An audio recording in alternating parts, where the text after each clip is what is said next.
Follow the money. That's what I always say. You always follow the money. Yeah. This is Follow the Money with Mitch Moss and Pauly Howard on VSiN.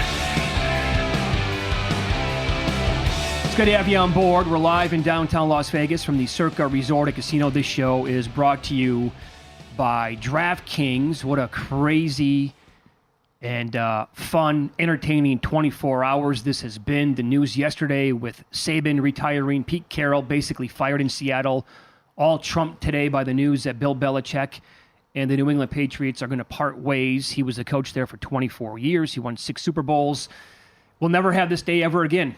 You know, the best NFL coach of all time, and Nick Saban, the best NFL coach of our lifetime, maybe the best college coach, I should say, of our lifetime and maybe of all time as well. And today is Thursdays with the Maestro. Mike Palm joins the show now to go over all this with us as well. Good morning, Mike. How are you today? Good morning, Mitch. Good morning, Paul. Hey, good Mike. morning. Good morning to Lenox, Massachusetts, our loyal Nesson family that's watching. Ransom, Illinois. Peekaboo Marquee, we see you. Eden, North Carolina, and our very vocal Masson audience. Vermilion Bay, Ontario. Canada. Rogers Sportsnet. King of Prussia, Pennsylvania, and everybody watching on the Sportsnet there in Pennsylvania. Ruston, Louisiana, to everybody watching on YouTube TV.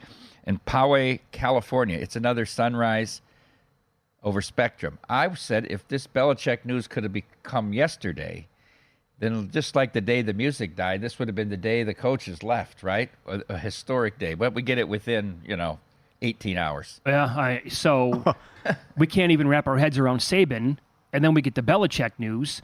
We just had a guest on, Adam Jones from WEEI. He was running down who he thinks is going to be the next guy, who he would hire instead, and then where Belichick is going to land. He said Jared Mayo, next head coach of the Patriots.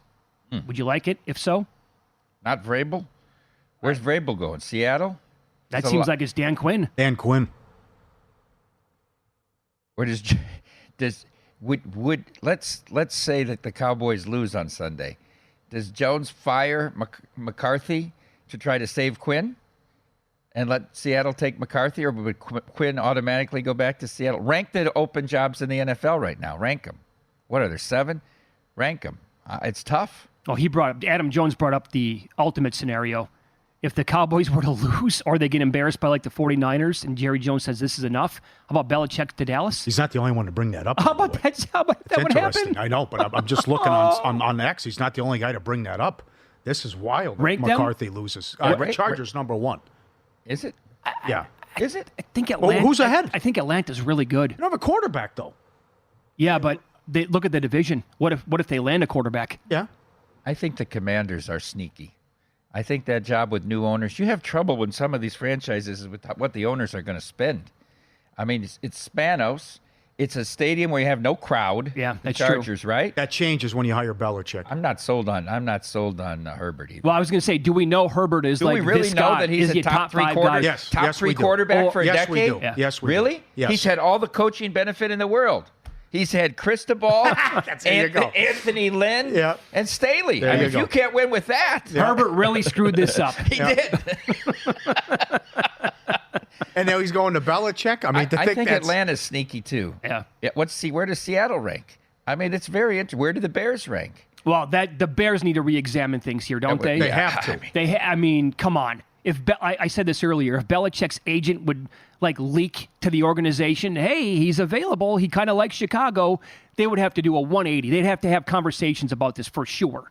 Well, you also have to try to. This is difficult as this is to think like Hoodie. You think he's worried about Mahomes? I mean, he beats Mahomes.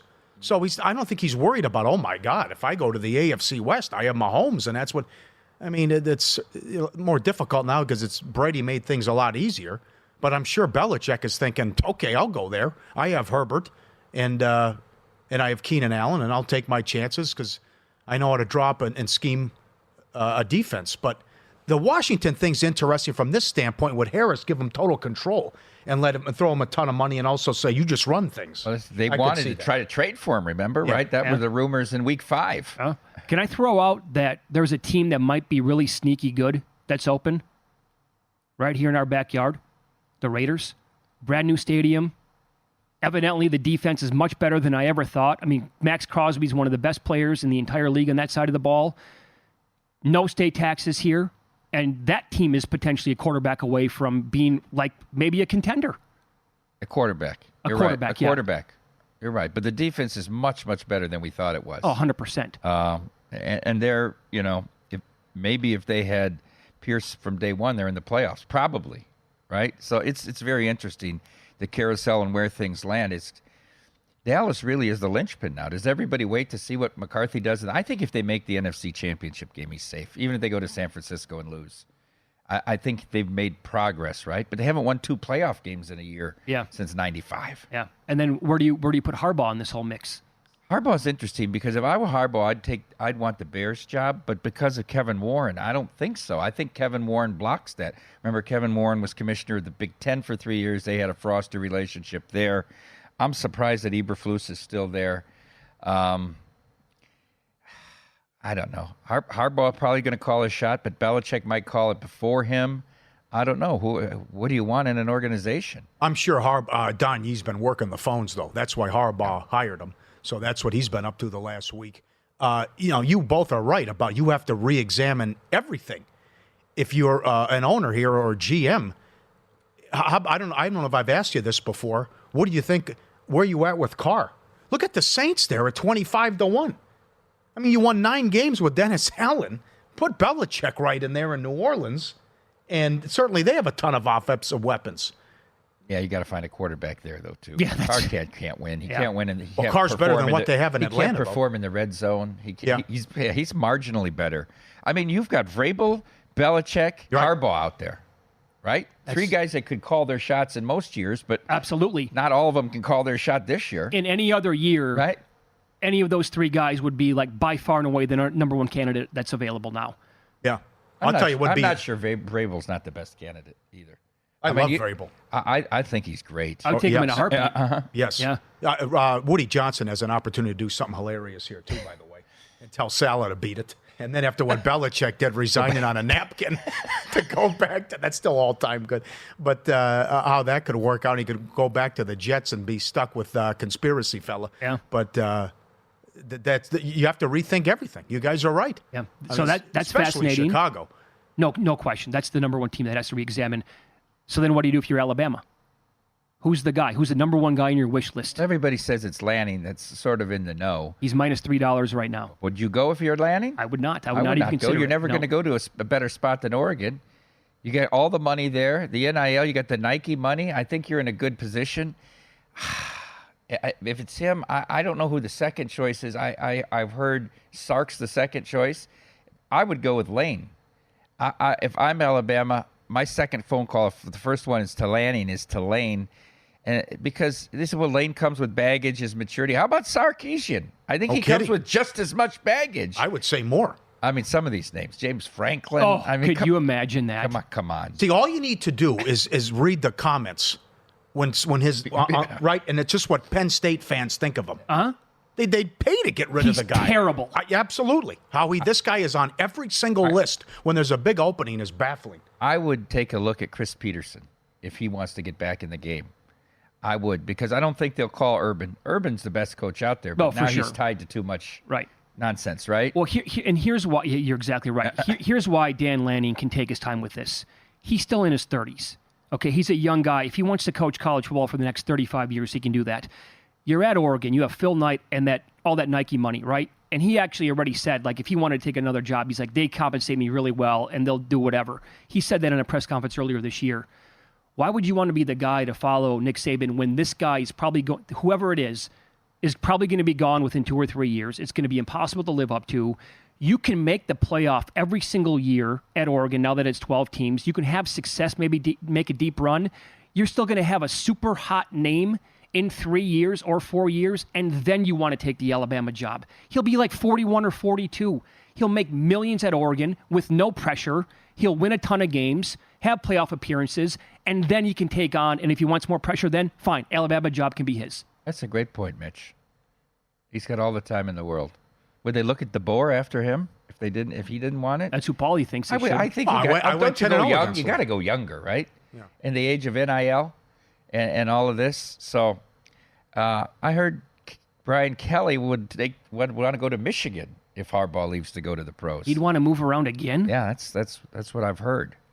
I don't think that's a good fit for him there. Any other fake nonsense and all that accent there. But I would think that think Sharon Moore gets that job. I think Michigan is always from within. Well, you can't follow. Here's this the guy. one negative to Oregon, that the travel is going to be so ridiculous with this globe. They have a continental league now. Yeah. They're going to be going to Happy Valley. They're going to be going to Piscataway. I mean, this is a brutal travel schedule for these West Coast teams. Yeah, it's a good call there. Yeah, Would you consider Norvell? He's 10-1. Awfully good. I mean, he turned that around quicker than you thought. That defense was great. Yeah. He might. I think that they're going to call Lanning, and then there's probably 5 or 6 guys that are on the second line, all about even right now. I'm surprised. I didn't see one mention of Kyle Whittingham. I love that guy. Yeah. Utah defends. That seemed like it would Physical. fit. Yeah, they're physical. They always have a strong defense. I think Whittingham's a phenomenal coach.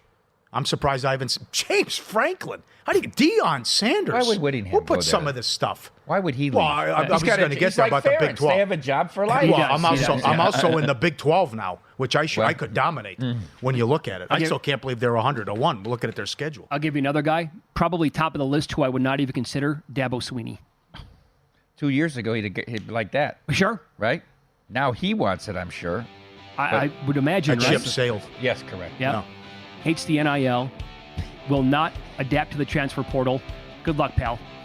No hyperbole up next. The Maestro will power rate the biggest gaps of the previous week on Follow the Money. It's VSiN, the Sports Betting Network.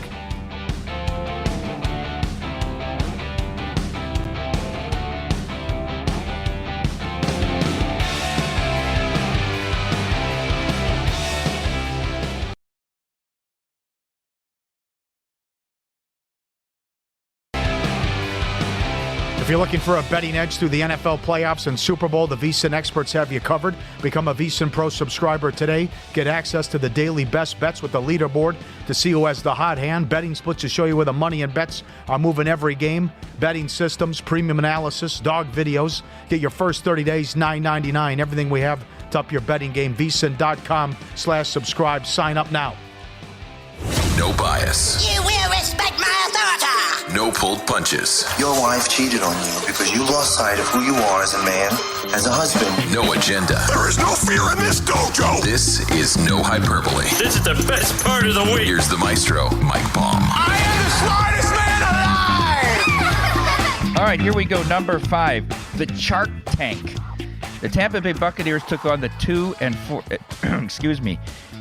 14 Panthers in Charlotte on Sunday. This game had a ripple effect, as if Tampa Bay won, they would claim the NFC South. If not, the winner of the Saints and Falcons game would get the 4 seed in the NFC. The game was scoreless in the second quarter when, on a broken play, Bryce Young hit former LSU receiver DJ Chark Jr. on a broken play. Chark streaked down the sideline towards the end zone. Antoine Winfield Jr. applied the tackle around the 3-yard line, and Chark inexplicably fumbled the ball before crossing the goal line. If you're watching on TV, it's right there.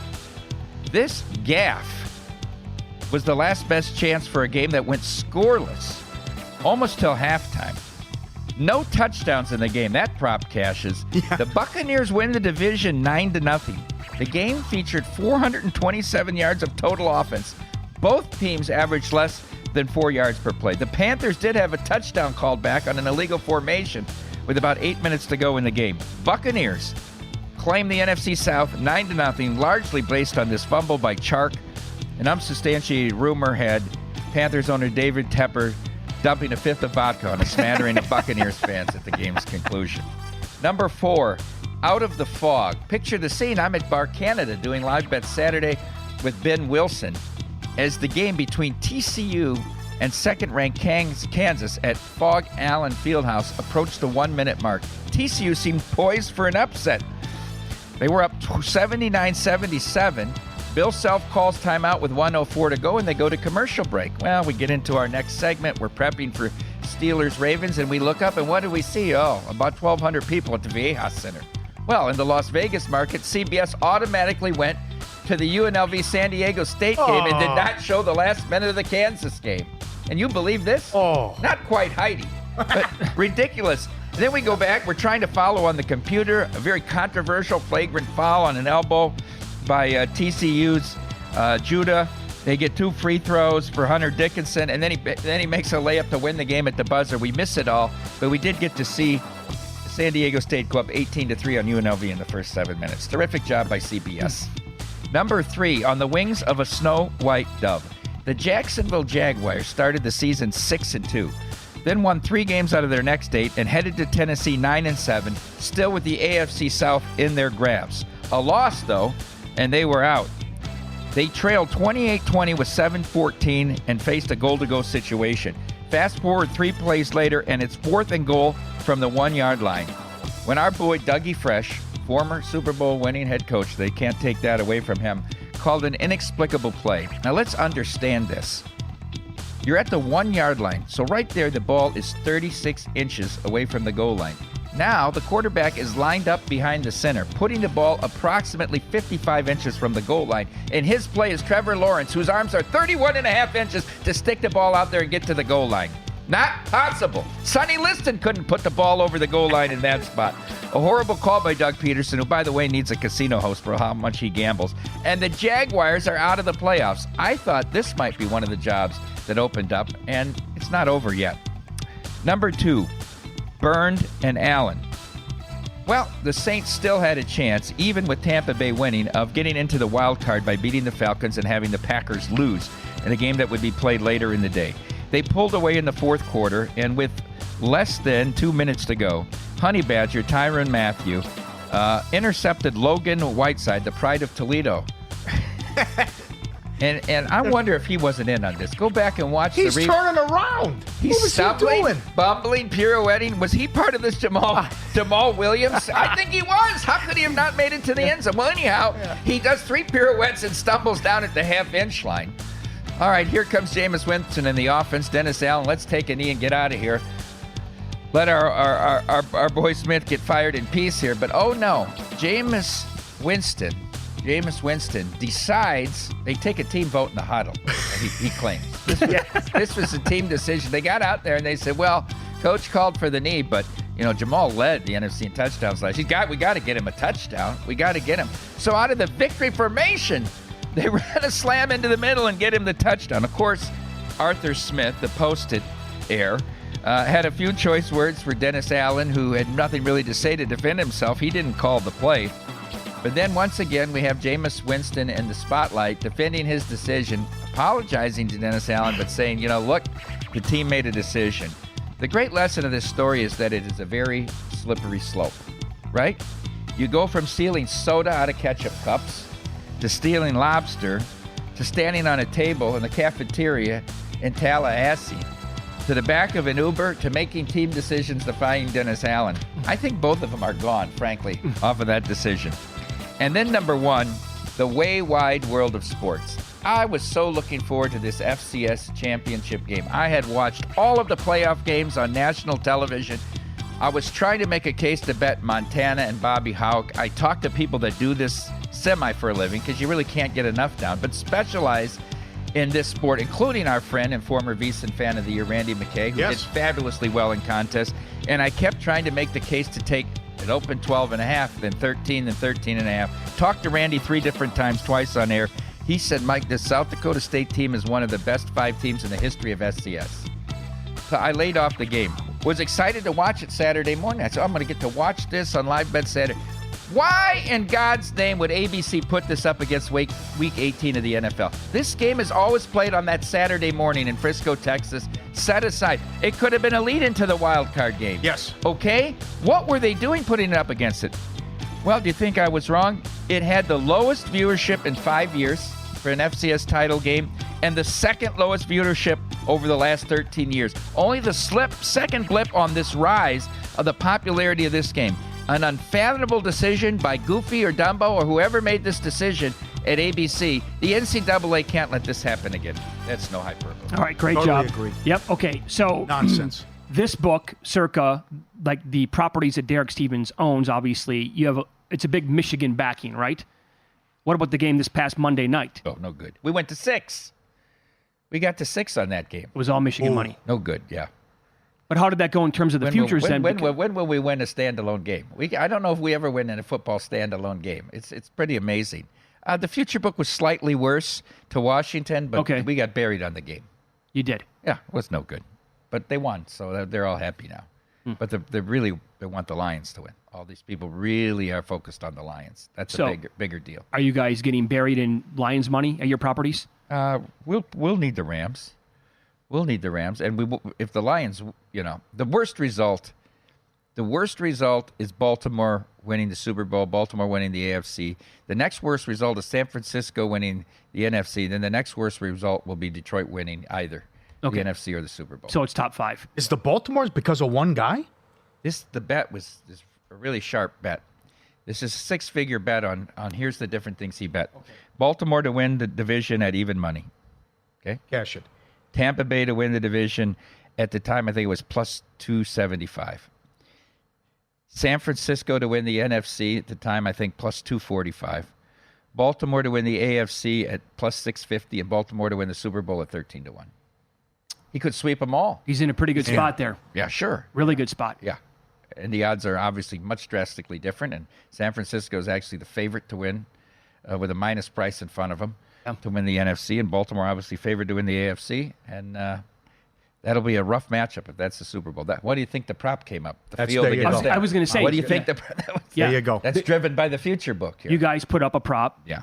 And You they're betting Baltimore and San Francisco now minus 130. It's okay. So that opened up. 115 each way. Oh. You got both teams right. This was to win the Super Bowl. You get the 49ers and the Ravens, or you get the field. Yep. Opened up minus 115, and it continues to go up Now on it's those two 130, teams. yeah. Even money on the field right now. Usually I like to look at the field here.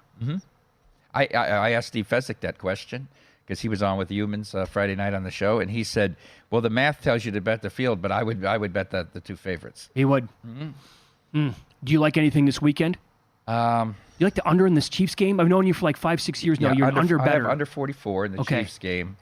I have over in the Browns-Texans game. I also bet the Texans on the money line for a small piece. I've liked Cleveland all year. Yeah, what happened? I think they didn't face Stroud last time. That defense doesn't travel.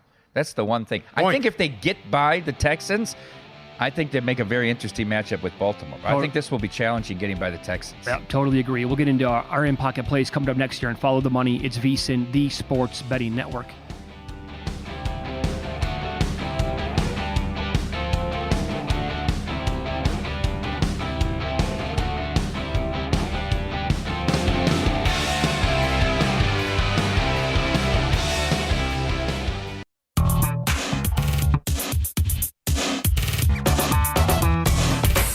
The guy has an algorithm to determine the winner of any given college basketball game. Someone gives you 10,000 to 1 on anything. You take it. Take it. Take it. I bet you $20 I can get you gambling before the end of the day. No way. I'll give you 3-1 odds. Nope. 5-1. Nope. 10-1. You're on. All right, let's rumble. A plethora of props going to be coming the next 2 days on the show. Now that stuff's coming out and you've had a chance to dive in and look at everything. How about these two? No. Will there be a walk-off win in Super Wildcard Weekend? I say no. Minus $2. And every team to score a touchdown is plus 150. I'll say yes. That happens. Okay. There you go with the new plays, and we already have the Chiefs at 3.5, Browns money line, Hill, Lamb to combine for 250 at 3-1, and I took the 10 with the Steelers as the Bills have failed to cover 8 in a row when laying double digits, and they were a 2-touchdown favorite last year and almost lost to Skylar Thompson. I think the Steelers are live. All right, I had a winner last night in the NBA. The Raptors-Clippers went over 237. Oh, yeah. Got up to a slower start, but eventually it got there. NBA was awesome last night, some of those games. I cannot believe the call that followed Tyrese Maxey out of the 76ers game in overtime. What happened? Oh, Awful? I'll show you the highlight during the break. Well, Total joke again by the NBA. that's also, though, the Sixers without Embiid, though. No, I know, up and down the court, that was high-scoring games. That was 250 combined before overtime.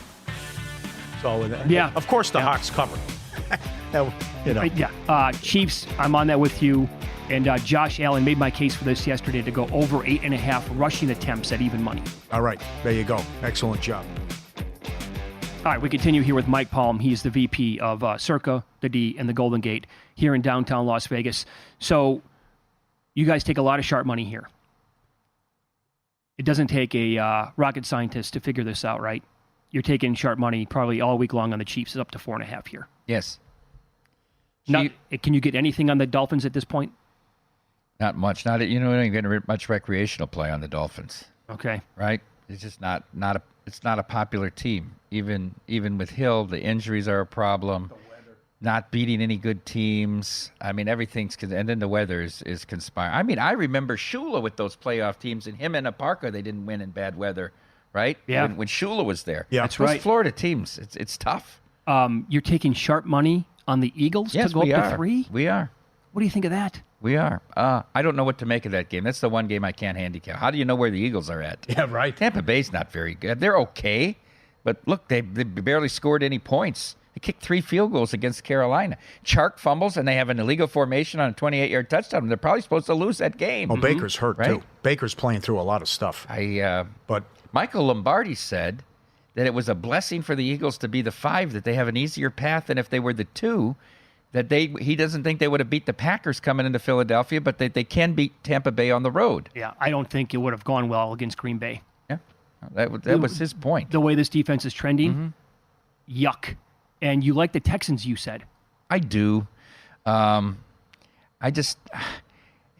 I'm not sure Cleveland. I would make this game more of a pick. I mean, I know that everybody's going to say, well, they beat them in that game. That was a ridiculous game. They were throwing the ball up and down the field, and it was Davis Mills. Yep. I mean, I don't think you can draw a comp there. All I know is I bet this team all year. I followed them. The defense didn't travel. They gave up 38 to the Colts. Okay, the defense didn't travel outside of Cleveland. They won that game in Baltimore where they gave up 33. I mean, I think Stroud and company are going to put up 24 plus. I like this game over 44.5. Yeah, as well. let me help you out. Yeah. To your point, they've played 9 straight overs on the road. In Cleveland road games, an average of 54 points per game has been scored. The first meeting had 58. They allow 30 points per game on the road. Right. This is nuts I know how you bad bet- they are defensively. You bet them. Is that a hedge to a future Little ticket? bit. Yeah, I figured that. A little bit, but it's also I also have the Ravens. I don't want to see this team. No, you do not. I don't want to see the Browns because I got, then Flacco, for what it's worth, is 5-0 straight up in ATS and wildcard games and has a ton of road playoff wins, too. So this is old hat for him. Also, Flacco is going to throw an INT, at least one in this he'll game. turn it over. I know this market's done, but do you still believe it's Stefanski is the coach of the year? The more people who are, I don't know if these are actual voters or not. I think some of them are. I think like Dan Orlovsky, that leaked the other day, he's got him winning the award. I think I've seen some other guys say that Stefanski's going to win. I don't know. I mean, a 10-win team, division winner, D'Amico Ryan's first year's. I know 4.5 was their win total. I yeah. got Ryan's at 18, 16, 14, and 12-1. You do? You do not. I started talking about it 3 weeks ago. Oh, my God. I don't think it's going to win, but I think that Well, there's you a can case. just go make a drive now and take Yeah. Stefanski. I know, Because but that it's came such a- down big time. It's all down now. It's all It's all down? down. Yeah. I haven't seen it anywhere. Get out. Okay. They got to repost. When are they coming out with the finalist list? They'll That repost I it don't once know, we have the but finalist list. Awards were due in already I from thought the Tuesday. voters. I thought Tuesday It is, the I think, votes were Tuesday. due in, yeah. So I don't know. If books are going to put them back up. Oh, We aren't. God. We're not. Yeah, right. You can't maneuver. Well, You whatever. can't maneuver. I just No, bet that's on what I ridiculous. believe. Well, you got. Well, and I okay. also think these people are more discerning than the 19,000 Heisman voters, right? There's only 50 people that vote on You're these right. awards. You're right. We also have a buddy who had a nice ticket on it, but he parlayed. He parlayed Michigan with Stefanski. Yeah. So, this was Michigan to win the title a couple, weeks ago with Stefanski. It had to have been because Stefanski was 25-1 at the time when he made the parlay. Oh, He's, wow. he's losing. Yeah, he's losing his mind. So he can't I told find him it. drive to Arizona, but apparently He wants that's to bet Ryan's. He wants to bet Ryan's, because but it's he can't- only Ryan's Ryan's now. is the only one now. Right. Steichen had an But- argument if they won that game. Yeah, whoever McVay? won. He's running Mike Sanford's offense from He UNLV. is, yeah. Unbelievable. I know. Without Jonathan Taylor and with a bad defense, Yeah. and without your drafted quarterback with Mitch. Don't forget that it's now the top 5, though, the way they vote. So voters have to Yeah. rank them 1 through 5. Could McVay have enough second through fourth place votes to do some damage here? I don't think so. No? No. I think it was Sports Illustrated. I want to say it was SI who sent, it was their list of writers. I think it was 10, 11 people who sent out their awards last night. I don't know how many of those people actually have AP votes. One person gave D'Amico Ryans a 5th place votes for coach of the year. That's ludicrous. Oh my God. I mean, that's why That's you insanity. cannot.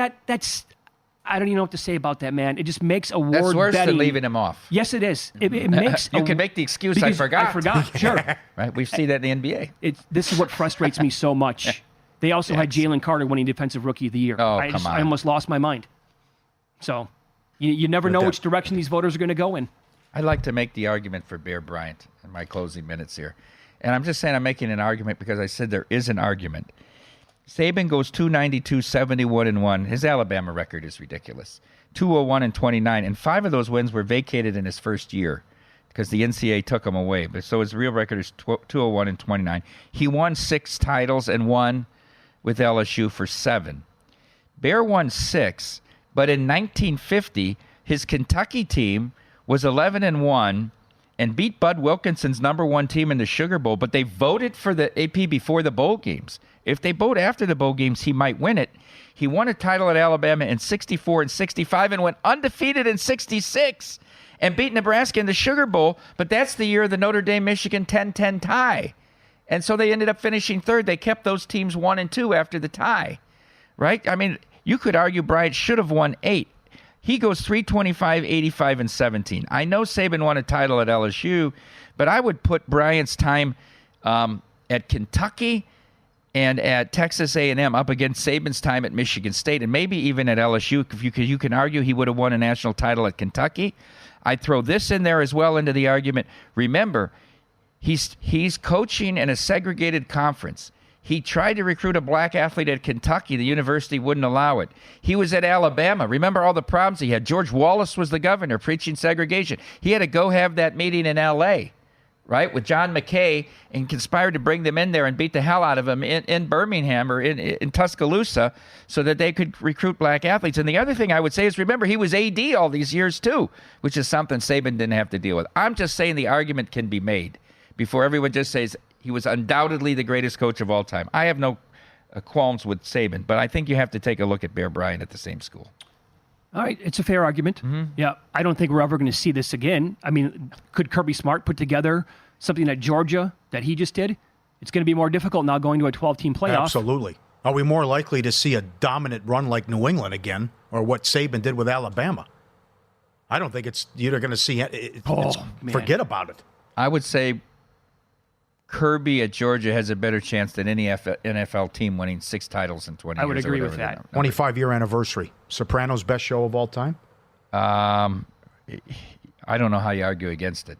I mean, change television. Put HBO on the map. You remember the year I spent in New Jersey, right? It was kind of in its heyday there. Yeah. 2003, and that's all anybody could talk about. My best episode, the strong silent type, because it may be the funniest scene I've ever seen anywhere, is the intervention of Chris. Oh, the intervention. Oh, that scene. The intervention. In tears. College.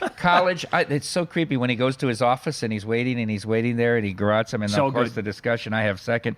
Pine Barrens, of course, with the Russian in the woods. Whitecaps 4. Great acting by the two of them, Edie Falco and James Gandolfini. And then I have All Due Respect, number 5, where he ends up killing his cousin, and then Johnny Sack gets arrested. Okay. Good list. Tough to rank them. It's tough. Shotgun to the face. It's tough. Take your medicine. Saved him the torture. Great job, Mike. My own mother. We'll get into some playoff props. Paul Charchian coming up here on Follow the Money. It's VSiN, the Sports Betting Network. B.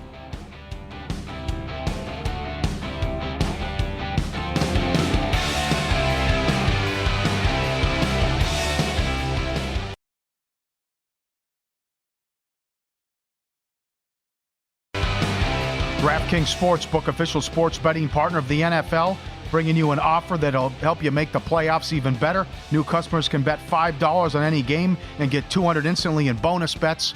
The props are awesome. They're going to add more tomorrow, only on DraftKings Sportsbook. Code Vegas.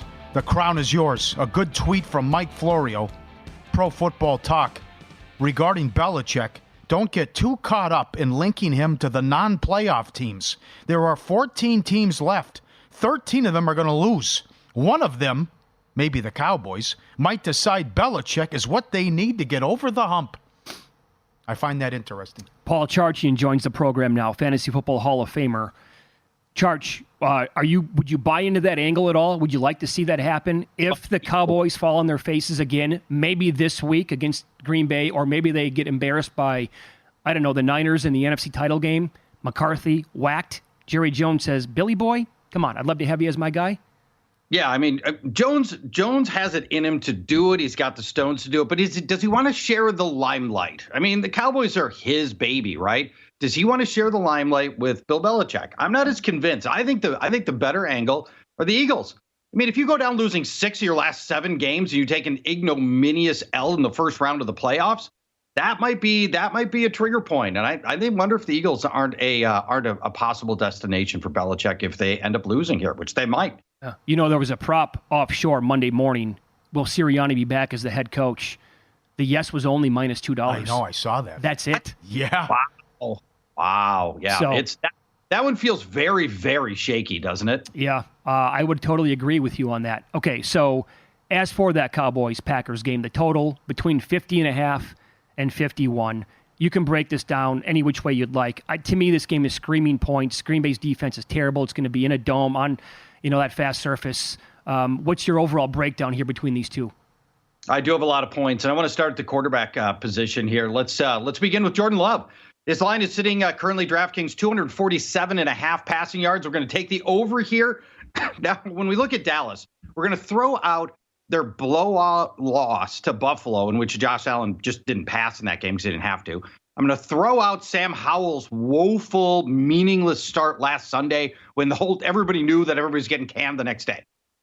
Going all the way back to Thanksgiving, other than those 2 games, quarterbacks are averaging 280 yards against Dallas. That gives us a buffer of 33 yards for Jordan Love. The Dallas safeties are particularly bad.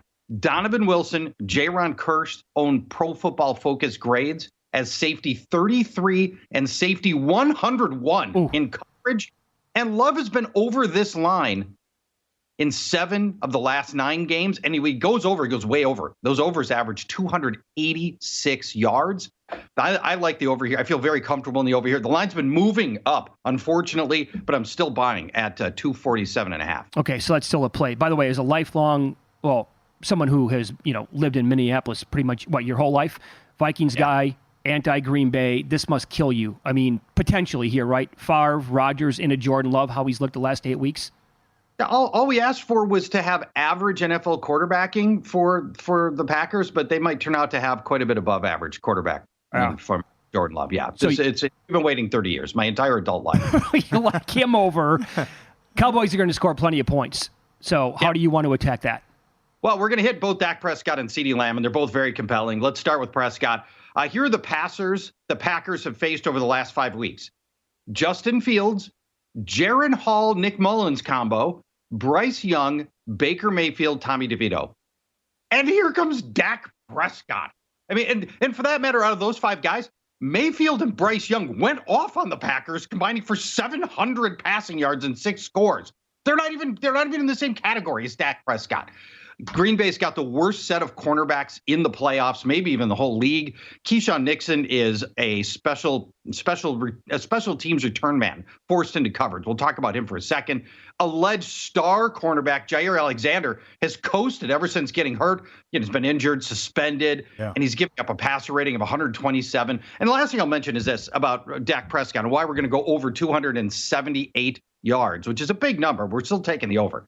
The Packers' run defense has really evolved very nicely. They're giving him the 5th fewest rushing yards over the last 5 weeks. And Tony Pollard kind of sucks. So we're pass-heavy script coming in this game for Prescott. And that brings us to CeeDee Lamb, if you don't mind me just monologuing for a little longer here.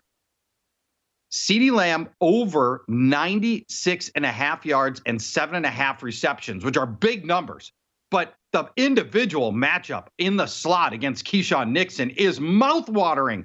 Let me give you some Keyshawn Nixon futility stats here. He's Pro Football Focus's 82nd ranked cornerback. He gives up a whopping 82% catch rate. And that includes, by the way, 12 straight catches that he's given up, completions he's given up coming into this game. Coming up this weekend, he yields an opposed passer rating of 104. And here's what slot receivers have done against the Packers just since Thanksgiving. Adam Thielen, 94 yards. Chris Godwin, 10 catches for $155. Wendell Robinson, 80 yards. Rashee Rice, 8 catches, 64 yards. Amon-Ra St. Brown, 9 catches, 95 yards. Keenan Allen, 10 catches, 116 yards. The average game for those slot receivers, 8 receptions, 100 yards. That's basically where CeeDee Lamb's line is. He's better than all those guys. He is the hottest receiver in the NFL right now. CeeDee Lamb, we're going over. We're going to hit the 97 yards and the over 7.5 receptions against Keyshawn Nixon. All right, very good. That total has 51. The night game, Sunday night, also has a total of 51. I can't remember you in all your years doing this when we talked to you about props being all in on one specific player. Everything with Puka, take it away. Everything, every way you can bet Puka is a good bet here. Now, over the past 5 weeks, the Lions have allowed the most receiving yards to wide receivers, and it's not close. 228 yards per game just to the wide receiver position, 228. Now, Puka's line is 76.5. I only need 76.5 out of 228 yards to go to Puka Nacua. The Lions have the worst starting cornerback in the playoffs, Kindle Vildor, a desperation starter forced into action by the injury to Emmanuel Mosley. Now, Kindle plays on the outside. That's where Nacua lines up on 70% of his plays. Here's some Kindle Vildor stats for you. Opposer passer rating in Kindle Vildor's coverage, the perfect passer rating, 158. Kindle Vildor giving up 144 passer rating. He gives up the league's longest average reception, 22 yards per reception. He's allowed the longest reception from scrimmage across the entire league, a 92-yard play. And he's only played in 6 games. He's only been pressed into action in 6 games this year. He comes into this one having allowed touchdowns in back-to-back games into this playoff game. And here's Puka Nacua, not counting last week's meaningless game, which the Rams didn't play their starters. He has topped his line of 5.5 receptions, 76.5 receiving yards in half of his total starts for the past 5 games. He's seen 7 or more targets in every game all year. So we're hitting Puka every way that I can really think to hit him. Over 5.5 receptions, over 76.5 receiving yards, anytime touchdown plus 110, first touchdown plus 950. Guys, what do you think? Puka Nacua. That's why you're a Hall of Famer. That's as good as it is going to get as a breakdown. So you've given out some overs here. We have 2 minutes left. Give us an under or some unders that you're targeting with the Cleveland Browns. We're going to go with these Cleveland Brown running backs. Under 43.5 rushing yards for Jerome Ford, under 24.5 rushing yards for Kareem, who, by the way, coming in with a groin injury of his own. Now, last Saturday, Houston played its first nationally televised game of the year. So it's for most of the nation, your first chance to see Houston. And they promptly let Jonathan Taylor roll up 188 rushing yards. So I think there's a misconception out there that this is a bad run defense. But that game was a total anomaly. This is a fantastic Houston run defense for basically everybody else. And by the way, it took Taylor 30 carries to get to that 188 yards. How great was the Houston defense before this Jonathan Taylor game? The 10 games prior, which is a long sample size, Houston was giving up 2.7 yards per carry. 2.7. And way better runners than Ford and Hunt were just getting dominated. 2 meetings with Derrick Henry. He averaged 25 yards rushing and 1.8 yards per carry. Breece Hall, 40 yards. Javonte Williams, 46 yards. Travis Etienne, 2.8 yards per carry. Joe Mixon, 46 yards. And most importantly, these same runners, Jerome Ford and Kareem Hunt, put up 25 yards and 11 rushing yards. Way under. That's half. That's basically half of what we're looking at in today's lines. We're going under the 43.5 and under 24.5. Yeah. Hall of Fame appearance today, my friend. That was that's why we have you on the show. You're as good as it gets again. Follow him on X. He's at Paul Charchian. Thank you, sir. Good luck this week. Thanks, guys. We'll talk to you next week. Bye-bye. There you go. I don't know which breakdown was better. The Puka stuff was phenomenal. Gold. The Cowboy stuff against the Packers defense, great. That he's right. The Jordan Love number has moved like 15 yards already in that neighborhood. Hardcore football tomorrow. It's going to be a great show looking at all the games this weekend that we have. If you miss any of today's program, it was a doozy with the breaking news. You can search Follow the Money wherever you get your podcasts.